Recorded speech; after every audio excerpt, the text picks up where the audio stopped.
ഉൽപ്പത്തി അദ്ധ്യായം 50. യാക്കോബിനെ സംസ്കരിക്കുന്നു. ജോസഫ് തൻ്റെ പിതാവിൻ്റെ മുഖത്തേക്ക് കമിഴ്ന്നു വീണ് കരഞ്ഞുകൊണ്ട് അവനെ ചുംബിച്ചു. അവൻ തൻ്റെ ദാസന്മാരായ വൈദ്യന്മാരോടും പിതാവിൻ്റെ ശരീരത്തിൽ പരിമളദ്രവ്യങ്ങൾ പൂശാൻ ആജ്ഞാപിച്ചു. അവർ അങ്ങനെ ചെയ്തു. അതിന് 40 ദിവസമെടുത്തു. കാരണം പരിമളദ്രവ്യം പൂശിത്തീരാൻ അത്രയും ദിവസം വേണം. ഈജിപ്തുകാർ 70 ദിവസം അവനെ ഓർത്ത് വിലപിച്ചു. അവന് വേണ്ടിയുള്ള വിലാപകാലം കഴിഞ്ഞപ്പോൾ ജോസഫ് ഫറവോയുടെ വീട്ടുകാരോട് പറഞ്ഞു, നിങ്ങൾ എന്നിൽ സംപ്രീതരാണെങ്കിൽ ദയചെയ്ത് ഫറവോട് ഇങ്ങനെ ഉണർത്തിക്കുക. എൻ്റെ പിതാവ് എന്നെ കൊണ്ടൊരു പ്രതിജ്ഞ ചെയ്യിച്ചു. അവൻ പറഞ്ഞു, ഞാൻ മരിക്കാറായി. കാനാൻ ദേശത്ത് എനിക്ക് വേണ്ടി ഞാൻ തയ്യാറാക്കിയിരിക്കുന്ന കല്ലറയിൽ തന്നെ നീ എന്നെ സംസ്കരിക്കണം. അതുകൊണ്ട് ഞാൻ പോയി എൻ്റെ പിതാവിനെ സംസ്കരിക്കട്ടെ. അത് കഴിഞ്ഞ് ഞാൻ തിരിച്ചു വരും. ഫറവോ പറഞ്ഞു, നീ പോയി അവൻ പ്രതിജ്ഞ ചെയ്യിപ്പിച്ചതനുസരിച്ച് അവനെ സംസ്കരിക്കുക. ജോസഫ് പിതാവിനെ സംസ്കരിക്കാൻ പോയി. ഫറവോയുടെ വേലക്കാരും കൊട്ടാരത്തിലെ പ്രമാണികളും ഈജിപ്തിലെ തലവന്മാരും അവനോടൊപ്പം പോയി. ജോസഫിൻ്റെ വീട്ടുകാരും സഹോദരന്മാരും പിതാവിൻ്റെ കുടുംബവും അവൻ്റെ കൂടെ ഉണ്ടായിരുന്നു. കുട്ടികളും ആടുമാടുകളും മാത്രമേ ഗോശേൻ ദേശത്ത് ശേഷിച്ചുള്ളൂ. രഥങ്ങളും കുതിരക്കാരും അവനെ അനുഗമിച്ചു. അത് വലിയൊരു സംഘമായിരുന്നു. ജോർദാൻ അക്കരെയുള്ള അദാത്തിലെ മെതിസ്ഥലത്തെത്തിയപ്പോൾ അവർ ഉച്ചത്തിൽ വിലപിച്ചു. അവൻ 7 ദിവസം പിതാവിനെ ഓർത്ത് വിലപിച്ചു. അന്നാട്ടുകാരായ കാനാനിയർ അത്താദിൻ്റെ മെതിക്കളത്തിൽ നടന്ന ഈ വിലാപം കേട്ടപ്പോൾ, ഈജിപ്തുകാർക്ക് വളരെ ഗൗരവമുള്ള ഒരു വിലാപമാണിത് എന്ന് പറഞ്ഞു.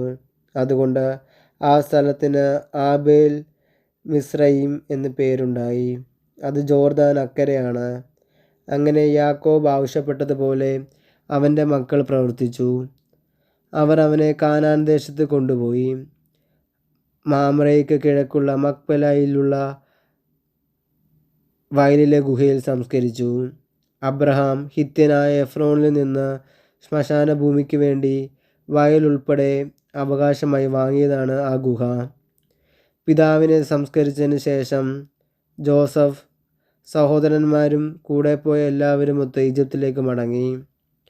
തങ്ങളുടെ പിതാവ് മരിച്ചപ്പോൾ ജോസഫിൻ്റെ സഹോദരന്മാർ പറഞ്ഞു, ഒരു പക്ഷേ ജോസഫ് നമ്മെ വെറുക്കുകയും നാം ചെയ്ത ദ്രോഹത്തിനെല്ലാം പകരം വീട്ടുകയും ചെയ്യും. പിതാവ് മരിക്കുന്നതിന് മുമ്പ് ഇങ്ങനെ കൽപ്പിച്ചിരുന്നു എന്ന് പറയാൻ അവർ ഒരു ദൂതനെ അവൻ്റെ അടുത്തേക്ക് അയച്ചു. ജോസഫിനോട് പറയുക, അങ്ങയുടെ സഹോദരന്മാരുടെ തെറ്റുകളും കുറ്റങ്ങളും ദയവായി അവരോട് ക്ഷമിക്കുക. അവർ അങ്ങയെ ദ്രോഹിച്ചു. അങ്ങയുടെ പിതാവിൻ്റെ ദൈവത്തിൻ്റെ ദാസന്മാരുടെ തെറ്റുകൾ പൊറുക്കണമെന്ന് ഞങ്ങൾ അപേക്ഷിക്കുന്നു. അവർ ഇത് പറഞ്ഞപ്പോൾ ജോസഫ് കരഞ്ഞുപോയി. സഹോദരന്മാർ വന്ന് അവൻ്റെ മുമ്പിൽ വീണു പറഞ്ഞു, ഞങ്ങൾ അങ്ങയുടെ ദാസന്മാരാണ്. ജോസഫ് പറഞ്ഞു, നിങ്ങൾ പേടിക്കേണ്ട. ഞാൻ ദൈവത്തിൻ്റെ സ്ഥാനത്താണോ? നിങ്ങൾ എനിക്ക് തിന്മ ചെയ്തു, പക്ഷേ ദൈവം അത് നന്മയാക്കി മാറ്റി. ഇന്ന് കാണുന്നത് പോലെ അനേകം പേരുടെ ജീവൻ രക്ഷിക്കാൻ വേണ്ടിയാണ് അവിടുന്ന് അത് ചെയ്തത്. അതുകൊണ്ട് ഭയപ്പെടേണ്ട. നിങ്ങളെയും നിങ്ങളുടെ കുഞ്ഞുങ്ങളെയും ഞാൻ പോറ്റിക്കൊള്ളാം. അങ്ങനെ അവൻ അവരെ ധൈര്യപ്പെടുത്തുകയും സ്വാതന്ത്ര്യപ്പെടുത്തുകയും ചെയ്തു. ജോസഫിൻ്റെ മരണം. ജോസഫും അവൻ്റെ പിതാവിൻ്റെ കുടുംബവും ഈജിപ്തിൽ പാർത്തു. ജോസഫ് 110 കൊല്ലം ജീവിച്ചു. എഫ്രായിമിൻ്റെ 3-ാം തലമുറയിലെ മക്കളെ അവൻ കണ്ടു.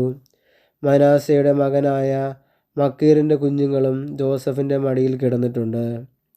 ജോസഫ് സഹോദരന്മാരോട് പറഞ്ഞു, ഞാൻ മരിക്കാറായി. എന്നാൽ ദൈവം നിങ്ങളെ സന്ദർശിക്കും. അബ്രഹാത്തിനും ഇസഹാക്കിനും യാക്കോബിനും വാഗ്ദാനം ചെയ്ത നാട്ടിലേക്ക് അവിടുന്ന് നിങ്ങളെ കൊണ്ടുപോകും.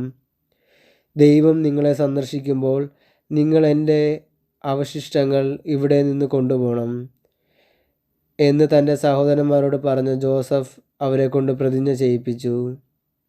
110 വയസ്സായപ്പോൾ ജോസഫ് മരിച്ചു. അവർ അവനെ പരിമളദ്രവ്യം പൂശി ഈജിപ്തിലെ ഒരു ശവപ്പെട്ടിയിൽ സൂക്ഷിച്ചു.